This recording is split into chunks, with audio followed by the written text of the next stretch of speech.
This Stanley Cup Final edition of the Hockey Gambling Podcast on the Sports Gambling Podcast Network is brought to you by Edge Boost, the bank account built for bettors. Sign up today at edgeboost.bet with promo code SGPN and get a free Refs or Terrace t-shirt.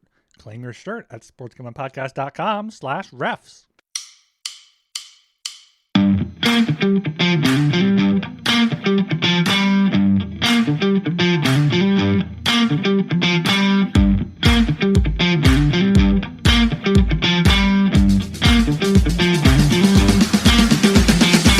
Hello and welcome to the Hockey Gambling Podcast on the Sports Gambling Podcast Network.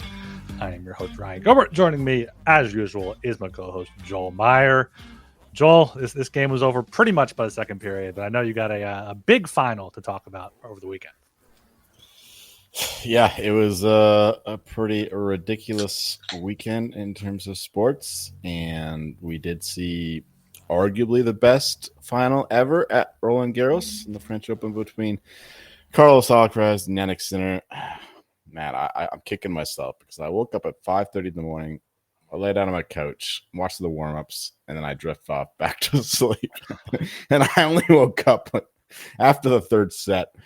But that's when the business started. Oh, my word. Those two sets, the fourth and the fifth, between Sinner and Alcaraz. Sinner had a two-set lead there going into the third, which I did not see, as I mentioned. But he still had the match on his racket, serving it out. But even before that, he had 3 match points with Alcaraz on his serve. And, yeah, you could call it a choke, I guess. But I think it was more just the pure majesty of Carlos Alcaraz. He, like, when he gets cornered, he elevates to another level. He's like a rat back in the corner, and he's just going to fight with everything he's got. And yeah, that's when he plays his best tennis, when things are going sour and he's on the ropes, but he's never done. That's why he's almost unbeaten in 5-set matches. The only loss was to Berrettini 2 or 3 years ago. And yeah, this guy's just, he's too good. Like Jannik Sinner, I'm not going to blame him. I'm not going to fault him. I'm not going to call it a choke, even though he did have him up 2 sets to love. And then, like I said, the 3 championship points there in the 4th set. But no, he missed the one bad shot, I guess. Even that one was a narrow miss to end it. But no, it was more about the excellence of Carlos Alcaraz. It's hard to beat that. Like, when this guy is on his game, there's nobody better. And yeah, we lost our bets, and of course we're a big Sinner fan. And in the 5th set, I was honestly reduced to tears. Like, I've cried over sports before, but not during the match, not during the game. Like, I cried over 2022 when the Avalanche won the cup, after the game for sure. But watching that 5th set, with Sinner coming back, like, I thought he was done. Like, I was betting Alcaraz, like, okay, Sinner is fucked. But he actually mustered the will and actually made a real set of it in that 5th, and I was just admiring the resilience. And that's why I had this argument with Beijing Wings, a longtime listener, about how tennis is really a noble sport. He thinks it's just because it's for the rich, whatever. But I think it's inherently noble for the purity of it. There's not a lot of luck involved. It's one guy going against another, and there's a lot of drama. There's the narrative. It's like it's theater, man. It's like a Shakespearean tragedy in the case of Sinner, for sure. It's always a comedy with Alcaraz. But no, like that 5th set was absolute poetry. I thought that Sinner was cooked, but he managed to find a way back into that one. He had a chance to win. He had Alcaraz. It was 30-15 there. I think it was when it was 6-5, and he had a chance for, if he had 2 more points, he could have ended it there. And I thought he was going to do it, but like I said, Alcaraz, when he's backed into a corner, he's a fucking cornered rat, and he's going to produce his best tennis, and that's what he did. He just absolutely slaughtered from then on. So full credit to Alcaraz. But you know what? We're going to get treated to a lot of this going forward. I'm going to be like, fuck plus EV. I'm just going to be full on Team Sinner from now on. Like, that's just my guy, okay?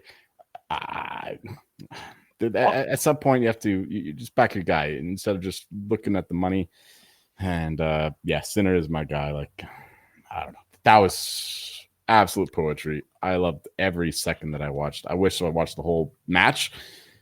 Unfortunately, I was a bit conked, but those two sets that I did watch were, oh my word, the best in sport. The best. Yeah, I mean, you've always been a Sinner guy. I mean, three tie breaks, 2 other sets were 6-4s. Like, that's as close as it gets. And I hope that 4-minute monologue on tennis after a Stanley Cup Final game didn't turn any new listeners off. But I mean, that's what we talk about. That's what you at top. And yeah, you always say it's 1-on-1 and there's no clock. You have to win 3 sets. It's not like hockey where you go down 3 or 4 goals. You try to goon it up like the Oilers did and then do nothing else. No, you have to beat them. You can't just hold your lead, try to run the clock out, run the ball, whatever. You gotta win those 3 sets, and that's something that is definitely noble there about tennis. But complete opposite of that was the Oilers in the third period. Nothing noble about anything they did. Like, it's just that they had not got punched in the face yet, like they did in the playoffs, and not be able to answer back until tonight. Like, even against the Kings, when they went down, they came back on the scoreboard to either tie it, force overtime, whatever. That when they went down, they went down against Dallas, lost 6-3 because of those power play goals, but like they came right back. But this one, Oilers, Panthers, Brad Marchand gets the goal in the opening minute, and like just downhill from there for the Oilers. Just all Panthers, and this is this is what we saw last year. Panthers just a much better team. McDavid, Draisaitl kind of muted there a little bit, and just the depth of the Panthers, just in the discipline of the Oilers, just the two big storylines of tonight's game, I think. You're right. The Panthers, they made the Oilers play their game, and they suckered them right into it. Like, the Oilers are not gonna win versus the Panthers if they resort to this buffoonery, because even though the Panthers don't have the best power play, it doesn't matter if they have so many chances at it. And they just, more than that though, not just the power plays, they're just throwing them off their game. Like, they can't get any kind of momentum going if they're always on the penalty kill, if they're always thinking about how Marchand or Bennett are thrown off their game. Like, even Corey Perry, it's notable that he was the only guy who scored for the Oilers, because he's the one who could play that kind of game, right? Yeah. And so if the Panthers can make this a brawl, they're going to win. And the Oilers cannot make this a brawl. And the Panthers were able to do that today. I thought that they were excellent defending McDavid today. He was totally absent. Forsing, another good game from him. Barkov, very good defensively. I thought it was clearly his best game of the series so far. Defensively, for sure. And it's the Oilers have to play their own game, because if they play the way that the Panthers play, they're gonna lose. And they made Bobrovsky look pretty good. So everything is going the Panthers' way right now, and it's gonna be tough to match that unless they find another level and manage to find a way to dictate the Oilers hockey, which they have done ever since the first 2 games against the Kings. Ryan is frozen.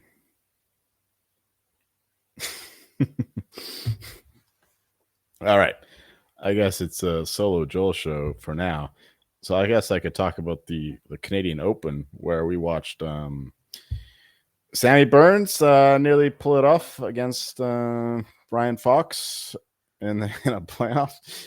He had a lead, and we were looking at Ryan Fox trying to catch him up in the 18th hole, but he did. He made a long putt there to force the playoff, which forced this kind of pillow fight between Ryan Fox and Sammy Burns.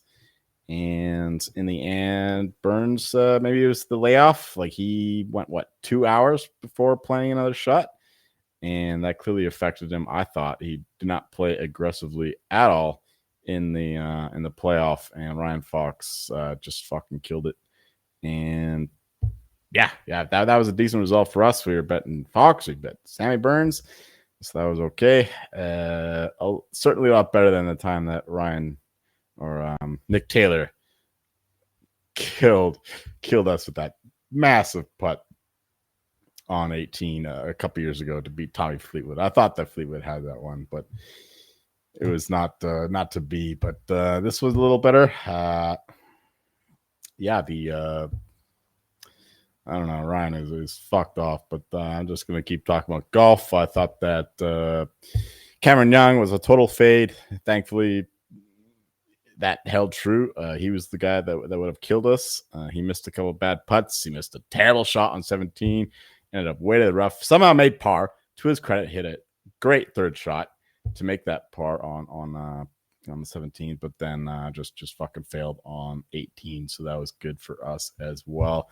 Yeah, Canadian Open was fun. We're going to look forward to the U.S. Open. I have no idea who I'm going to be betting yet. Maybe some Joaquin Niemann. He has not had tremendous success in the majors, but at a good number, I think that I'm looking at him, considering his success in the LIV tournament. Maybe John Rahm. I haven't really looked at this at all, but we're looking at those guys for the golf. And what else did we watch? We watched some CFL. We watched the BC Lions after the Snoop Dogg show for the home opener in Vancouver. Great performance by Nathan Rourke, especially in the second half. Absolutely killed the Elks. Trey Ford was he played like Kyler Murray. Shout out to Gorgon. I think he was the one who came up with that comp that Trey Ford is the Kyler Murray of the CFL. And he showed that too. But Kyler Murray is at least good for a backdoor cover. But Trey Ford, horrible pick there in the fourth quarter just to seal the game for the Lions, which is very good for us. And yeah, it's been very good. Oh, and shout out to the Abbotsford Canucks. The Abbotsford Canucks in the AHL, the first ever championship for the Western Conference for the Abbotsford Canucks in the AHL, and they're going to the final to play the Charlotte Checkers, who are the farm team, the minor team for the Florida Panthers. So the Panthers continue to dominate on multiple fronts. They're looking like they're going to be good for a long time to come. Just goes to show their organizational success. My guy Hal saving the day. Neiman is 27-1 to win the U.S. Open. I like that. Yeah. In the 20s, I like that quite a bit. The guy can hit it. The guy is a baller, and I just need to see a little bit more success in these majors. But yeah, at a good number there. That's pretty good. Bryson, of course, should be in the mix. Rahm, I'm looking at him. Once again, I haven't checked the odds, but Rory is a fade. I think that's pretty clear now after the Masters. Like, he's just like coasting on that win, or maybe it's because his fucking driver doesn't work now after getting his driver disqualified at the PGA. So maybe he's just a total fade now. So I'm looking at Shane Lowry in the low European markets, or maybe low British, something like that. Because Lowry continues to be really good. He didn't have the best weekend at the Canadian Open, but I'm looking at him to perform. 12-1 for Rahm. Hal says that's a little lower than I want, but I'd still rather bet that than fucking Rory at 5-6-1, whatever he is now. I don't know. I'm just fucking talk about anything now as Ryan is dealing with some technical issues, but I think that he is back now. I just wanted like a 5-minute spiel on golf. It froze, and I checked YouTube to make sure it was still going. I saw I had a nice face on. It was frozen on me. And I kept listening. I was like, all right, Joel's talking golf. He can talk golf. He can then go to Conn Smythe. I'm back. I tried a different browser. Didn't work. I just restarted my computer, though. That worked there pretty good. Tonight, Panthers just took it all over Panthers. In the comments, highlight that one. Right, his best impression of the Oilers tonight there from Dave White Duck. Appreciate that there. Yes, just not sure what was happening there. Just a complete shit show on my end and on the Oilers end there. So that's fantastic there. Make sure you check out the SGPN app. We got the Stanley Cup, College Baseball World Series, NBA Finals all going on. You mentioned any NBA Finals yet during that 5 minutes? I did not. No, I didn't get to that. If you had been gone for another 5 minutes, I would have thought about it. But no, I was talking to my sister through most of that game because the Thunder were just absolutely rolling. SGA is the boss, and I have no doubts whatsoever that the Thunder will win the series. We're back where we started. They shouldn't have even won game one, the Pacers, but that's just their voodoo magic they get going on, and I don't expect that to continue. But let's go Thunder. Let me try to share my screen because I did want to share this from Natural Stat Trick. They do like the red and blue in there are all just penalties and power plays. So the second period, mostly 5-on-5, but just like I don't know what flag that is, red, white, and blue, like across like that. But just I guess it's a French flag. A little French flags in there, yeah. With the white too. I'm thinking more Austria, just red and white. But that's a lot of penalties. I think the Panthers had like 16 minutes of power play time tonight. Just not gonna happen. And you know what? Thank God they didn't pour it on at the end because they could have got to our 10 goals in a game if they really wanted to. Well, I don't have that bet personally because I don't have that market up. But for your sake, I'm cheering for you. And for the sake of listeners, apparently that's a very popular bet, which it should be considering how good it was. We didn't have any puck buck bets for tonight. We both took that on the puck bucks. I had Barkov, Conn Smythe. That has lost a bunch of equity. Marchand, you have at 30-1. That's gained a bunch of equity, but we'll get to that here after we shout out our sponsors here. We have Edge Boost, the first ever bank account built for bettors, ensuring all gambling transactions are approved. No usage fees, no minimums, earn cashback rewards, 100% approval for all betting deposits.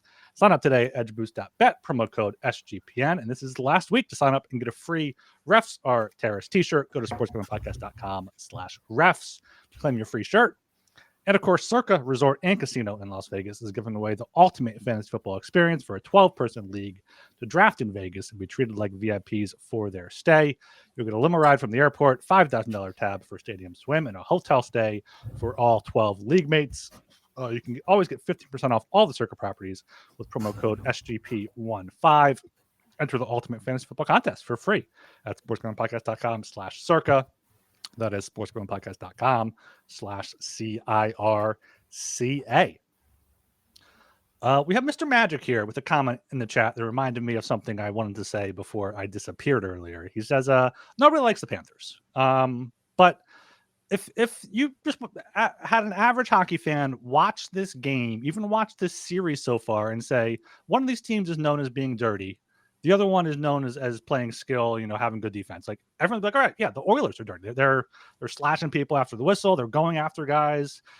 At the end of the game there, like Connor Brown was holding Kachuk and like Ekholm Woman was like swinging on him. Like the Panthers had a chance to go after Draisaitl and McDavid during that 4-on-4. They didn't. Like they're going after Bennett, going after Kachuk. It's just everyone hates the Panthers because you can't beat them. So they're a great hockey team, potentially on their way to being a dynasty. I mean, this is just an amazing 3 lines and 3 pairs they have.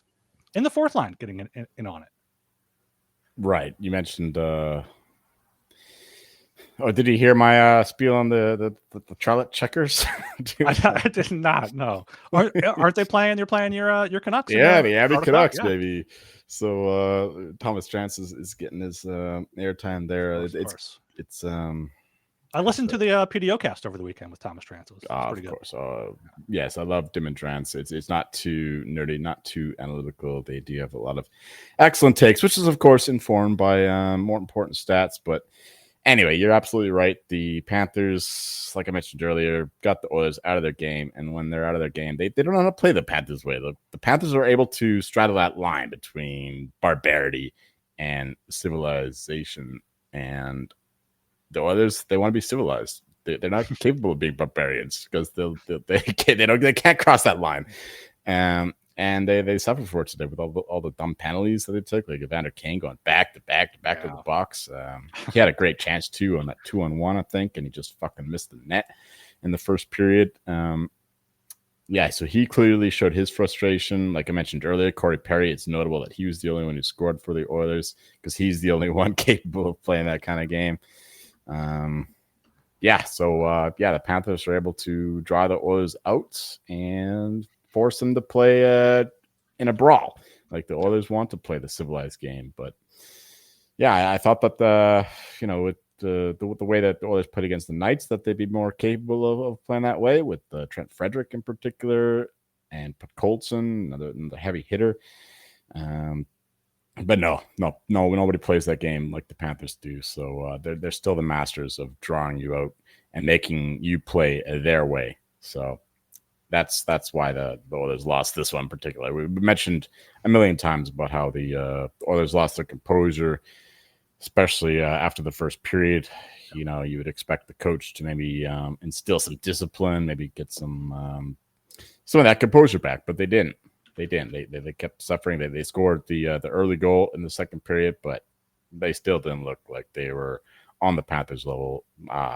Panthers dominant performance. The goalie made all the right saves. Bobrovsky was tremendous today, and yeah, it's this is a typical Panthers victory, and there's not much more to say about that. They're just drawing the Oilers out. It's a matter of we can get to like a Sun Tzu kind of thing. Like you want to play a team on your own territory. You want to have draw them into home field advantage in a more meaningful sense than just home ice advantage. Mm-hmm. Home field advantage, like playing them on your own field where you know the territory. Panthers know this territory of the brutal game. Oilers, they need to have these elite plays like we saw with that McDavid sick play in game 2 on that power play goal by Draisaitl. But yeah, without that, Panthers are looking really good. But yeah, you brought up the odds here. Well, I'll just say one more important thing for game 3 tonight that happened for me. Evan Bouchard, 9 more shots on goal to lead the team, lead the game by far. McDavid only had 2, so Bouchard's up to 24. McDavid's what was at, your odds 13. On most shots on goal for the series? I got like 30 to 1, some 40 to 1s around there. So that's looking good out there as long as he doesn't get hurt. Even if he gets hurt, like he may not catch him. I was wary about him going on the road.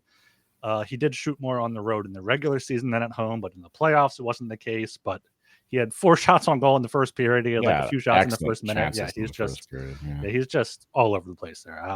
But I do wonder if he's going to soon become like how you talk about Erik Karlsson, just bet the overs when he's on the ice, because his defense isn't great, and now he's with Darnell Nurse, who's possibly that pairing is right. Like Ekholm's clearly not 100%. Mm-hmm. Yeah, ideally you'd have Bouchard with Ekholm, but you might as well just load up on the offense as long as Bouchard is playing like this. You just take the mistakes, right? It's like Kucherov or Pasternak. Like those guys do turn the puck over, but you'll settle for that when they're creating such elite plays offensively, and that's the same thing with Bouchard.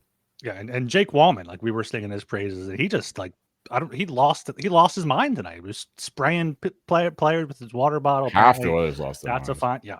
I mean, absolutely there. It was like half the Oilers on the bench at the end of the third period. They have to play Draisaitl in garbage time. Yeah, that was wild there. So we'll see how they come out in here. Game 4 on Thursday night. Got 2 nights off.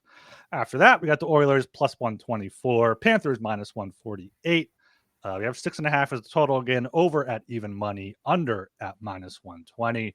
The over barely got that there with the Evan Rodriguez 5-on-3 goal, I believe it was there on the power play late. But how are you feeling here for Thursday night? Well, I think that the Panthers money line here is way too big, minus 148. I know I was wrong about the Oilers money. I thought that would come in, but a lot of that had to do with Nugent Hopkins being questionable. I didn't know that he was going to miss the game, and he ended up playing anyway. I'm not sure what the actual closing line was, but Oilers got up to like plus 130 in the afternoon. I do expect once again some little bit of Oilers money, because minus 148 is a little strong here for the Panthers, considering they are bigger favorites than the Oilers were in the first 2 games in Edmonton. That doesn't seem quite accurate to me, and I do expect a much better performance from the Oilers. You have to expect them to expect what the Panthers are going to do to them, and then if the coaching staff is worth their merit, I still like Paul Coffey, still like Chris Knoblauch as a coach, if not as a liar, as a human being, and I'm telling the truth about the player information. But it's just too high, I think, for the Panthers. So if I'm looking to the side, it would be the Oilers. But once again, like the total over 6.5, I think we still got to go with like that. Bobrovsky was excellent today. The Oilers had so many chances as well to crack a couple more in. And we talk about all the power plays that both teams had. Like clearly the refs are not afraid to blow the whistle. So I do not expect that to change, at least for game 4. And we should see a lot more power plays, especially in the first period. Like, it's been a trend the first 3 games in this series where there's been like 4, 5, 6 penalties a game. It's almost to the point of being ridiculous. I mean, a few of them you have to call with the too many men and always high stick and Kane shenanigans. So you could say that there was a bit of a dive by Marchand, I think it was. Just trying that high sticking penalty. Maybe you get caught. Anyway, over 6.5, I think, is still the best bet for this series. Like, we're going to see goals. Like, even today when Bobrovsky was on point and the Oilers got 1 goal, the Panthers still got 6. And a lot of that has to do with the Oilers' lack of discipline, giving the Panthers all these power play chances. I don't really see too much changing in that respect. So, yeah, the over 6.5 is just the gift that keeps on giving in this series, considering how many chances we're seeing for both teams and how many power play opportunities we're seeing for both teams, especially in game 3. So, yeah, especially now with game 4, both teams are going to be fucking furious. Like, we saw finally our first fights of the playoffs. Like, we haven't seen any fights whatsoever in these whole playoffs, but we saw some proper brawls there in the third. So I expect that to carry on. Yeah, hopefully the Oilers' sake, they have better discipline and stay out of the box, but I wouldn't bet on that happening. So over 6.5. Let's see some more penalties. Let's see some more goals. Yeah, I was thinking before tonight's game, and even maybe I guess for this game, that we might get a sneaky under at some point. It looked like we might get it tonight. If the Oilers, kept their heads on level, that would have been really sneaky. But like, I don't know. I kind of think the Oilers in Knobloch, or even just McDavid, Draisaitl, go in the dressing room and be like, get your fucking heads out of your asses. Stop taking penalties. We can beat this team on skill. Let's not drag down to their level. I think that's what they have to do in game 4 in Florida. So I think they, less penalties, more 5-on-5, tighter checking. And they've proven they can win, a 1-0 game in overtime against Vegas. They can win 2-1, 3-2 if they have to. So I'm not quite saying take the under as of yet, but I'm not going to be taking the over here. I don't think. I do wonder if they'll go back to Skinner. I imagine they will. Pickard played fine for what defense he had in front of him and how much the Panthers were trying there. But I think, we've just been seeing a bunch of high scoring games, 7, 9, and 7 goals. And Stanley Cup Final eventually gets to the point where, maybe the referees even talk to the guys and like, hey, just cut this shit out. Like, we want to have a good series here or whatever. Once again, of course, the broadcast had to congratulate the officiating for how well of a job they did during that brawl for some reason, because they just let him go or whatever. But for game 4, I mean, you said it with the Oilers, plus 124. It's just too high. This is just like what I said in the first and second round, overreacting to one game. Yeah, the Panthers look like the much better team. Like they're gonna dominate here, but I don't think they should be this big a favorite. I imagine they'll keep getting the money. I don't know. The Nugent Hopkins thing does kind of scare me. He's definitely not 100%. He was totally absent. I barely noticed him at all. Yeah, they're already without Hyman, which people kind of glossed over. Now no Nugent Hopkins. So like, he's either playing injured or he's out, and then maybe they sit him for a game and Jeff Skinner gets in there. But then again, you had the 2 days off, so they should be well rested. McDavid went to the dressing room at some point. We haven't mentioned yet, or at least I didn't when I was listening, when I was connected here. So maybe he's battling something now after that hit. Like, I just think we do see a sneaky under game at some point, and this could be it here. So yeah, Oilers in the under would be the way I would look right now in this one. Would also look for some McDavid props. No points tonight. Only 2 shots on goal. He hasn't had back-to-back pointless games in these playoffs. He's only been held without a point 3 times now. So would see him getting back to, a point or 2 if it's a higher scoring game, or even if it's lower scoring. Like, that's who's going to score. Like, these bottom lines just aren't generating enough to beat Bobrovsky. Yeah, the Nugent Hopkins thing is kind of massive considering they're already missing Hyman. So that the Oilers' depth just takes another big hit. Like, this is hockey, man. It's not NBA. Like, the best guys can't do fucking everything. They need some kind of depth. So without Hyman, without Nugent Hopkins at 70%? I don't know. He looked like 40% right now. And that's a massive blow for the Oilers, and the Panthers do. Even Reinhardt today, he missed that clear open chance to make it 2-1, 3-1. Yeah. But still, he got his goal with the 6th shot, and yeah, it's the Panthers' depth is clearly winning the day so far in this one. We've seen the magic of McDavid and Draisaitl, but there's only so much they can do on their own. And without Nugent Hopkins playing at an elite level, and without Hyman in the lineup, and Bouchard missing the net and just peppering Bobrovsky's stats, it's not ideal. But yeah, Panthers in clear control of the series, as the series price suggests. Yeah, got Panthers here minus 260. I'm seeing minus 250 out there. I got Oilers at plus 215 as the best on the board. If you like the Panthers game 4, I think just take them, maybe on a spread, or just take them in game 4 if you like them in game 4. I'm not sure if there's any point to betting any of these index markets here. Maybe just the Panthers in 6. That's down to plus 230 though. Panthers in 5 plus 250. Should still get our 6 games. I think. I don't think the Oilers go home quietly here, but I feel like at this point you're just riding out whatever you have. Right. I showed up at home just in time to watch the legendary Panthers anthem singers to sing the anthems, and thankfully it was actually pretty good on Paulo Costa. I'm not sure if that's the regular guy, but I know that I've watched a lot of Panthers anthem singers, and they were usually terrible, but that one was all right. And we got DJ Khaled in the house. Yeah. Another one. Shout out to Dilly in the Discord. He called that out. But the Panthers get scoring. The NHL official Twitter account must have been in our chat there, because they also tweeted out DJ Khaled # another one right after Dilly said it there. Maybe they bring him back for game 4. A good luck charm there. I think Bob Bam Adebayo is the name. I don't know. The Heat player was there banging the drum before the game as well. Oh yeah, Bam Adebayo. Yeah, good for him, but fuck the Panthers culture. I love the team, but dude, they were doing the Blink-182, all the small things. I know. They it's the Avs victory song. They're doing that when there's 5-1 for the Panthers in the third period. Get the fuck out of here. Come up with your own traditions. Throw some fucking rats on the ice instead.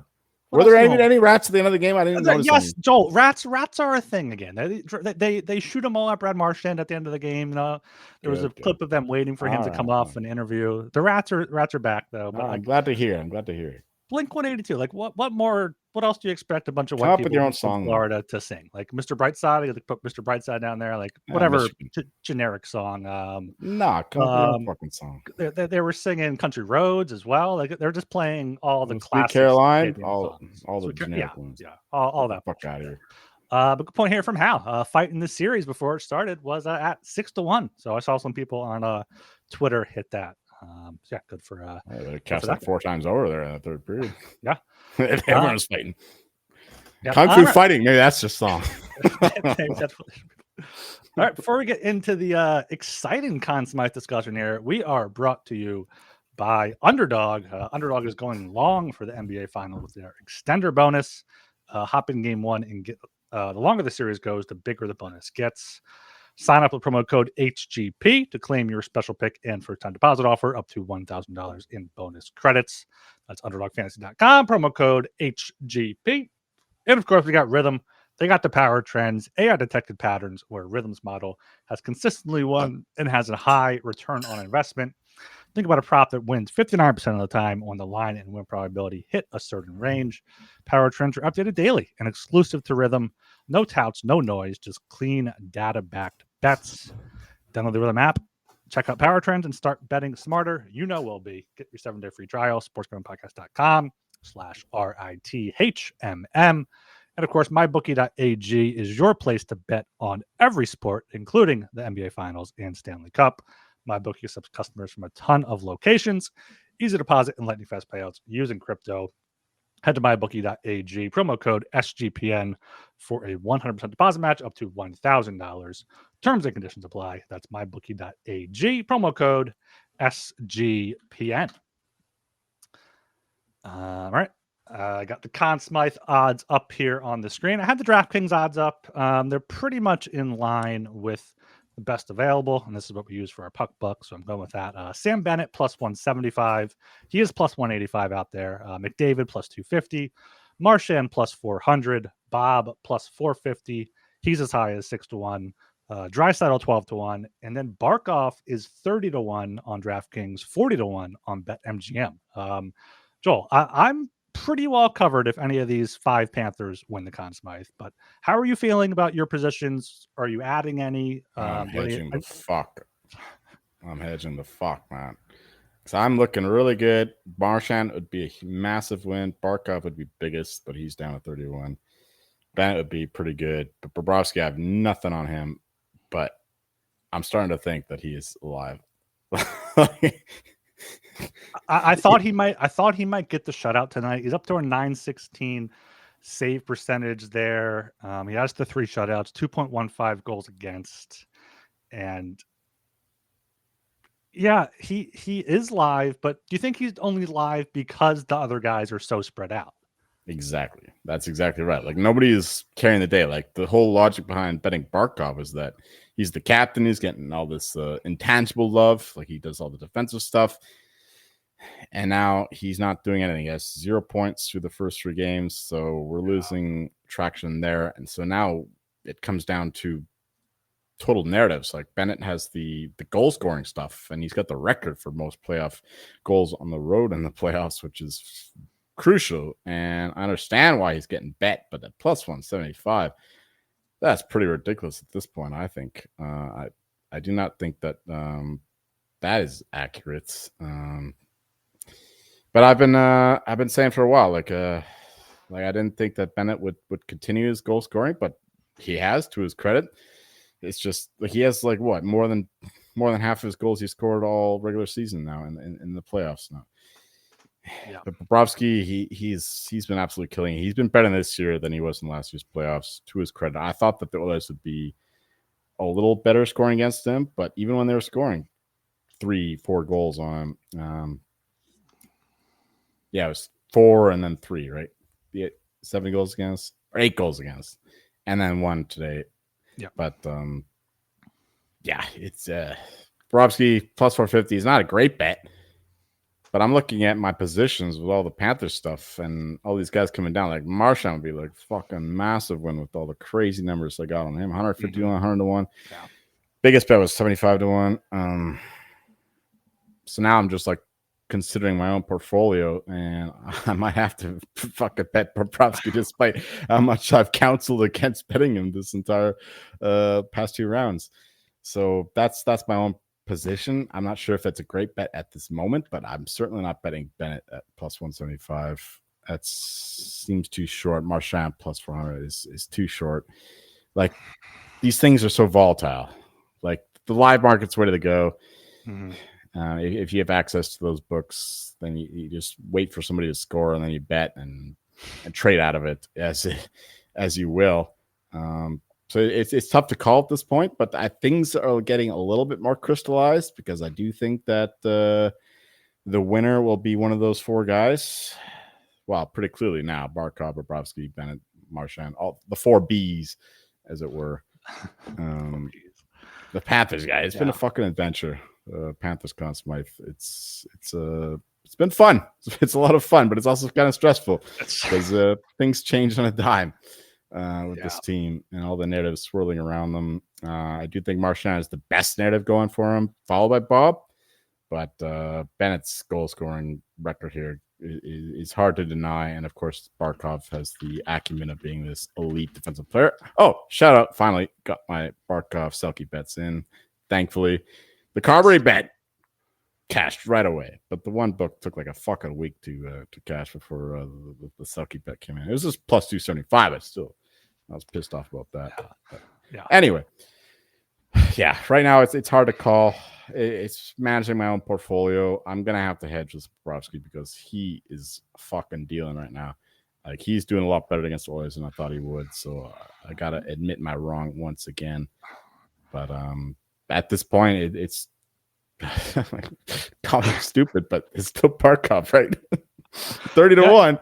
It's Things change on an instant. It's so volatile, and it's the narrative. We're betting on what people are gonna think and want to say. So we have much like the weekend, we have two very important off days here to be like, all right, what are people talking about in terms of Conn Smythe? Who's getting the credit? All these national podcasts. I know Greg Wyshynski, who does the Conn Smythe Watch, he's going to be on with Merrick this week, so I'm excited to listen to that, see what's being talked about, see what's being out there. But yep, 30-1 for Barkov. It's just too long. It really is just too long. He had no points tonight, but he helped set up the Marchand one. Was 30-1. He scored a goal. Now he's 4-1.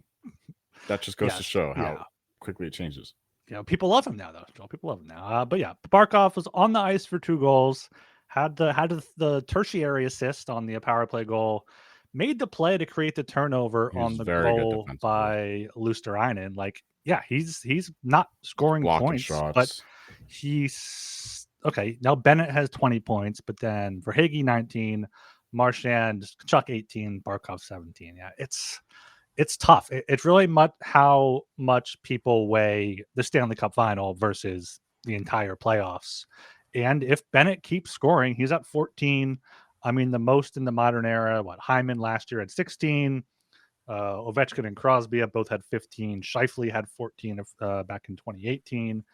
But if Bennett gets up to 15, 16 goals, even if they're empty netters, people just look at that, and I don't think him being a dirty player or whatever is really going to hold him back that much if he gets 16, 17 goals somehow. He's just getting incredible chances, and he's finishing on them, but he should not be plus 175. I like McDavid here, plus 250. I think tonight showed Draisaitl had no shots, may have had a shot late, but it showed that when the Oilers lose, Draisaitl is just invisible. He's just not doing much. McDavid's at least having some chances, setting up chances. So he wins if the Oilers win the cup. And it's a 2-1 series. It's still very much winnable for Edmonton, as we saw last year. But Bob plus 450. I wouldn't recommend betting unless you're in a situation like you are, where you have other positions at longer and you just want to guarantee some profit. If you're coming in virginal here, Barkov 30-1 would probably be the way to go. We're going down with the ship here. We're going down with the Barkov ship. I'm not. No. No. We're both going to be good either way. But as a podcast right now, we're saying, what's the best bet? Barkov 30-1. Yeah. Yes, I still think that's the best bet. Yeah, exactly. It's entirely, of course, all this stuff. We're fucking nuts here. We're nerds with the Conn Smythe market, so we gotta manage our shit. So it's tough to recommend bets when we also have to be mindful of our own positions. But I still think that 30-1 there for Barkov is the best bet of the top 6 guys there, and everyone else I think are done. There's somebody else. 75, Tkachuk 100-1. He's not looking as good as he was in the conference final. Reinhardt, they could have an elite game, they're still not going to catch up to the others. I mean, Verhaeghe, if anything, but 75-1. He's 7 goals. Marchand has 8. Bennett has 14. Nobody's talking about him. So no. So if you're a casual listening to us for one of the first times, and most casuals want long shot bets, take Barkov 30-1. If you've been listening, you have Barkov, have great prices. You know what to do. But the Conn Smythe market. Marchand and Bennett have great prices. Well, absolutely. I'm not trying to jinx that too soon here. We should be covered either way. I might end up getting some McDavid at plus 250 in there because he can go off at any time. But I might push my luck because I say that and I think that, and then leading up to the game, I'm like, the Panthers are just so good and they're just going to win tonight at home. So, that's what are the odds for the series? For their plus 215. 215 for the series. McDavid's plus 250. I don't think Draisaitl wins it. That's just no. It's looking less likely for sure. Yeah. But McDavid, that little injury scare, maybe could be something. I don't know. We'll see. Yeah. Okay. So that's Conn Smythe there. Anything else worth discussing? The no no games have 10 Yeah, goals. one more game down. That's been moving. There's only maybe just 2 games left. Hopefully, that'd be. I mean, no. Hopefully, we get Panthers in 6. I need 6 games. Get our 6 games in. No high scoring games. But yeah, Panthers 260 for the series. I'm realizing I'm clicking around on different screen. Oilers 215. Panthers in 6 plus 230. Just yeah, we'll see what happens there on Thursday night. I'm considering, depending on what happens, going live Wednesday for like a props Conn Smythe show. Not sure what you're up to. I know you're off, but we can discuss that potentially if we. When's the Thunder game? Tomorrow or Wednesday? I don't fucking know. That's Wednesday at 8:30. But we'd go before that anyway. Yeah. All right. So maybe I'll be down, talk some shit, US Open stuff. Like I spitballed today, but I should have some more good stuff on Wednesday. Yeah, we'll see there if we go live Wednesday. Make sure you keep an eye on the Twitter, on the socials. I am most likely going to be joining the flagship show on Tuesday around 7:30 p.m. Eastern time. Keep a lookout for that. Again, excited to talk some Stanley Cups and Conn Smythe. Maybe we'll have more deeper insight after having some post-game stuff to read there. Do we have any puck buck bets? Like, I know it's not very exciting. Like I know it's not exciting not making any bets, but give me just small bets. Give me the Oilers plus 124, 10 puck bucks. Oilers. We gotta get something for the 124. Bullshit puck bucks. And the Oilers over 6.5 even money, 10 puck bucks. One of those gotta win. We make profit, or at least break even. I'm gonna take. I don't fucking know. give me the Panthers puck line. I'll go against you. Panthers. Let's go! Finally a war. Game 4. What's that at? That's at 170. I'll put big 10 puck buckaroos on that one. Buckaroos. All right. All right. Make sure you're subscribed. Apple Podcasts, Spotify, YouTube, all that good stuff. Joel, any final parting shots? Thank you very much for tap dancing there for a good 5 minutes. I'm never doing a fucking solo show. That was fucking tough as fuck. It's brutal, right? It's brutal. You got to have like stuff on the screen. You got to have like different topics and shit. Maybe if I was prepared, it'd be a little different. But no, that was rough. Just talking bullshit about the Canadian Open. Yeah, at least you had your tennis. You had your golf. You had your. Right. Any closing words before we close it out? Nah, man. I'm just enjoying the hell out of this series. Not the best game in Game 3, but we've been spoiled for the first 2 games, so we deserve a bit of a downer. Yeah. All right. Make sure you follow us on Twitter at HockeySGPN. Get in the Discord, sg.pn/Discord. We'll keep you up to date on Central Wednesday show. And I am Ryan Gilbert. You can follow me on Twitter at rgilbertsop. And I'm Joel Meyer. You're finally shouting out the fucking Vancouverite who was honking his horn when the Panthers won today. Not all of us are fucking Oilers traders. See ya.